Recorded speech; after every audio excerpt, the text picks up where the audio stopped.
I'm making another video. It's like 4 in the morning, but I've got time now. I slept for a little while. I'm the kind of guy that only sleeps when he's tired. Um, I kind of really just want to talk about Alexis Arguello because I don't know if a lot of you guys agree with it, but Chocolatito is #1 pound for pound in the world. For those of you who don't know what Chocolatito is, it's because you guys really just don't know shit about boxing. But for those who do, it's Roman Gonzalez. They call him Chocolatito because his father was Chocolate. Um, he was trained by Alexis Arguello. And Alexis Arguello is one of the biggest names of boxing. And Alexis Arguello, he's a Nicaraguan fighter, so is Chocolatito. And the great thing about Alexis Arguello is that Alexis Arguello was considered like the perfect boxer. He kept his hands up, he had great defense, he kind of nitpicked and chose his shots and discovered your flaws, kind of like was really good at analyzing your style and eventually just taking advantage of whatever flaws you had. So he beat, what's his name, Boom Boom Mancini, Ray Mancini, yeah, Mancini. He knocked him out in like the 14th round, and that was a pretty good fight. Mancini, I saw that fight. Mancini was winning, I think, the fight until he just started getting like knocked down, and then eventually knocked the fuck out. And Arguello, what he's known for is just being like a really nice, humble guy. After knocking out his guys, just going up to them and telling them how he appreciates the fight and how he really cares about them and like he wishes them luck in the future, and if they ever want to spar, they can spar. So he's a really nice guy, and he's considered like the gentleman of the sport. But on the other side of the ocean, you had Arron Pryor. And who Arron Pryor was some fucking asshole from Ohio. Yeah, so Arron Pryor, what he considered the Hawk, that's what he called himself. He had this stupid thing that he would go around town and go, "What time is it? Hawk time," right? So his whole like crew behind him. But he was a tough kid from Ohio. He beat Thomas Hearns in the Golden Gloves in the amateurs.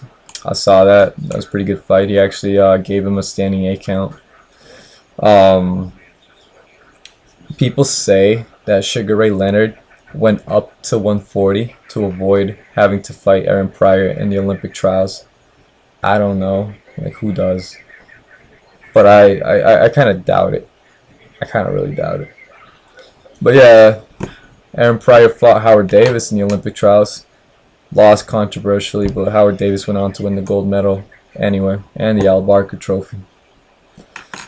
And then the pros came and whatnot, and this is where it gets interesting. So you have Alexis Arguello, who, might I add, Alexis Arguello lost his first pro fight, I think, but went on to become champ.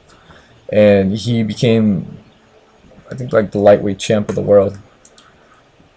And he beat people, really good people, and people thought that he's just like one of the best that they've seen. He has great power. His name was Flaco Explosivo in Spanish. That means the explosive skinny guy. It's pretty funny. But if you see him, like how he fights and how he trains, you'll notice how like he just has great technique. Like his technique is one of the best I've ever seen. He keeps his hands up no matter what. You hit him as hard as you can, he'll keep his hands up and not freak out. Eyes on the target at all times kind of thing. And there's a lot of political shit going on at the same time in Nicaragua. You had the Sandinistas, I think, and what they were a communist party. And he got in trouble for wearing the flag in the ring. So now he got into some severe issues back in Nicaragua. So that kind of distracted him from his pro career in boxing. And I think that is something that you had to take into account later on in his career. So he was making a name for himself. That's definitely what he's been doing. And then you have Arron Pryor, who he's knocking everybody out. His knockout percentage is like well in the 90s percentage. And one name he's desperately trying to get is Sugar Ray Leonard. He even crashed the what's it called, the post fight conference. Yeah, he bombed like a conference Sugar Ray Leonard was having just to announce that I really want to fight him. Why won't you fight me? And Sugar Ray Leonard kind of just dismissed him in front of everybody. Like, I'm the star here, you're not, get out of here. And Arron Pryor is like, I'm just looking to make money. Hey, give me a shot, you know. But that fight obviously never happened. And I don't see why it should have, honestly. Sugar Ray Leonard's one of the Fab Four. And any one of those guys have no right to ever fear Arron Pryor. The Fab Four, you got Sugar Ray Leonard, you got Thomas Hearns, Marvin Hagler, Roberto Duran. Don't tell me that any one of those guys would cower against Arron Pryor. Just not possible. I bet Sugar Ray Leonard would have been more afraid to fight Thomas Hearns than he would have to fought Arron Pryor. Thomas Hearns would have been more afraid to fight Marvin Hagler or Sugar Ray than to fight Arron Pryor. All three of them should have been more afraid to fight Roberto Duran than to fight Arron Pryor. So, no, I don't make up anything. And another thing that I absolutely fucking hate, is when people fucking call it the Fab Five. Do not call it the Fab Five. Arron Pryor is not part of it. He's simply not part of it. Which one of those guys did Arron Pryor fight? Neither. Yo, dude, do not call Arron Pryor a Fab, because he's just not. He did not fight Sugar Ray, Marvin Hagler, Thomas Hearns, or Roberto Duran. Alright, so the Fab Four, they're called the Fab Four because each one of those fought one another. Ray Leonard fought Hagler, Hearns, and Duran. Duran fought Leonard, Hearns, and Hagler. Hearns fought Duran, Hagler, Leonard, and Hagler fought Leonard, Hearns, Duran. So that's how it works. And Pryor never fought either one of them. And then people go as far as to say Fab Six and include Wilfred Benitez in it, of all shit. Benitez beat Duran, but lost to Leonard, Hearns, never fought Hagler. So don't include him. Just don't. And Duran was way past his prime anyway. Just don't include him, guys. Keep it Fab Four. That's how it started. Don't try to be cute. But so I'm trying to explain why Arron Pryor shouldn't be feared, or you guys shouldn't have the mentality of him being like this guy Leonard avoided or ducked, because he just didn't. I doubt it. Come on. And okay, so Pryor is looking for a big fight, because eventually,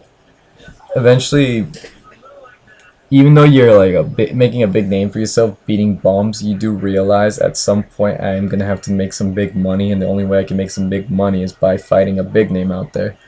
Ray Leonard would have made him millions. Hearns, Hagler, Duran, and don't tell me not one of them would have agreed to fight Pryor had he really chased after them. Maybe he just had a personal thing against Leonard. I don't know, but yeah, he's really going after the money at that point, so he went after Arguello. And he accepted. So the fight got made, and Arguello's just classy, you know, he's not really into shit talking, but Pryor is. And then going into the fight, you got the entrances, and you got the announcements, and you have one of the announcers. What happened was, they announced Arron Pryor as Arron the Hawk Pryor, and then they announced Arguello as Mr. Alexis Arguello. So they added Mr. to it, you know, just to give him a little bit more of respect, prestige, whatever. And Pryor took that personal, really personal. But when the fight started, oh god, I really like. it happened way before my time. Let's just start at that. It happened way before my time, but the reason I looked and watched the fight is because my trainer at my boxing gym recommended me watching it. He gave me a poster of the rematch of Alexis Arguello versus Arron Pryor, and I asked him, "What is this?" And he goes, "You don't know about Alexis Arguello versus Arron Pryor?" I was like, "No." And he goes, "Oh man, it's one of the best fights ever, dude. Go watch it when you get the chance." So I did, and I actually really got into it. I thought like the whole story premise behind it was just so interesting. But yeah, back to the fight. So, fight starting off, Pryor just took it to Arguello. Pryor just didn't let anything hold him back from just making an exciting fight. And any fight with Arguello is exciting regardless, but Pryor just wanted to just get him out of there in the first round just to like make a statement. But you're not gonna do that against Arguello. You're not. You're simply not. Arguello goes the distance, no matter what. And the thing about Arguello is he's known for knocking you out in like the later rounds, championship rounds, which in that time were 13, 14, 15 rounds. Now, Pryor, he has a lot of power because his KO percentage is in the 90s, like I said. So, for a guy with a lot of power, if he can't get you out of there in the first and middle rounds, it's very unlikely he'll get you out in the last rounds because they're not used to seeing a guy stand to their power like that. Like they're not used to a chin as strong as a guy that, like, say Tyson, whoever he didn't get to knock out, he had issues with. And the same thing goes for like the guys Arron Pryor had issues with. I mean, he only, leading up to that fight, I think he like only had one fight with no knockout. That's how strong he was. But Arguello was his toughest fight by far because he went into the championship rounds with Arguello, and that's what everybody thought would happen. People thought he'll get into the championship rounds, and that's when Arguello catch him and knock him out. That's what happened with Ray Mancini, you know. But and Ray Mancini's from Ohio too. I don't like them Ohio fighters. I really don't. So the fight's exciting for like the first rounds and into the middle rounds, and it kind of like levels off. And now Pryor took the first couple rounds, and then Arguello kind of gets into his rhythm and starts kind of taking advantage of whatever flaw Pryor has, because Pryor's kind of like a groovy fighter. He likes to move his hands a lot, kind of like he doesn't keep his hands up, but he's looking for angles and shit. And so is Arguello, but he kind of has to, like, he doesn't like to take as many risks because he has his hands up, and when you don't take as many risks, you don't find as many openings. But eventually, your talent can only take you so far because you're just not going to have as much energy in the later rounds as you are in the beginning. So that obviously, you're not going to be able to avoid as many punches as Arguello can if he kept his hands up in the later rounds. So that's what happened. At one point, Arguello threw a 1-2 that took Pryor's head off. I mean, that's just figurative, but dude, honestly, like, I've never seen anybody take a shot that clean to the face and kind of like not do the chicken dance. And even Pryor kind of admits it in like some documentary interview. He said, "Dude, I thought that punch took my head off," which is pretty funny. And the fight kept going on until I think it was round 13, when people started saying, "All right, Arguello's got this now because Pryor's tired." So, and the fight's kind of like it's tilting on even, but it's more on Pryor's side of the fence. But you know, we're in Arguello's territory now. So this is where the controversy fucking starts. You got Panama Lewis in Pryor's corner. Panama Lewis. I don't know if you guys ever saw that Louis Resto documentary on HBO, Assault in the Ring. Panama Lewis is this corrupt cocksucker who worked in Duran's corner for a while. But he's known for Assault in the Ring, the documentary, where He trained this Puerto Rican fighter called Louis Resto, who never really had that much of a big career. But Louis Resto fought this other kid who was undefeated called Billy Collins, Irish kid, pretty good fighter, undefeated. And supposedly Panama Lewis had money on the fight, so what he did was he took Louis Resto's gloves into the bathroom, took a bunch of the padding out, so that more knuckle than padding, and that's how Resto won the fight. And he beat Collins so bad that his face was just unrecognizable after the fight. Eventually that led to Collins not ever being able to box again, and then killing himself in like a car crash. So Panama Lewis for sure did that. I mean, Resto admits it. He was pronounced guilty by like the commission. He was never allowed to corner any fighter anymore ever in his career. So I hate him for that, you know. But I hate him for this fight too, because in the corner while Pryor's in his stool between rounds, Pryor needs water, and Panama Lewis says to his guy, "Give me my bottle." So the guy hands him a bottle, and Lewis goes, "No, not that one, the one I mixed." So the only thing you're allowed to drink while you're fighting is water. So what the fuck are you gonna mix water with? Water. Anyway, that alone says he's doing something illegal. Illegal. And in Assault in the Ring, Louis Resto also admits that Panama Lewis would put in, I think it was like some asthma kind of medicine that would open your lungs and you'd have more power. Not power, I'm sorry, but energy. And Resto said, like, quote, he would put shit in it and then I go, "Oh shit," you know, that's what he said. So, going into the fight again, Arguello and Pryor meet up in the middle of the ring, and then all of a sudden everybody's like, what the fuck, where did Pryor get all this energy from? Because he ends up knocking out Arguello in like the 13th round, as if it was the first round. People are just shocked. And they used the footage from the fight to take it to the commission and court and just say, like, dude, what the hell did you mix the bottle with?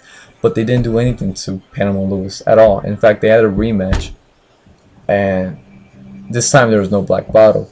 And it's sad because Arguello just wasn't the same person in the rematch. He just wasn't. He just wasn't. And he ended up losing.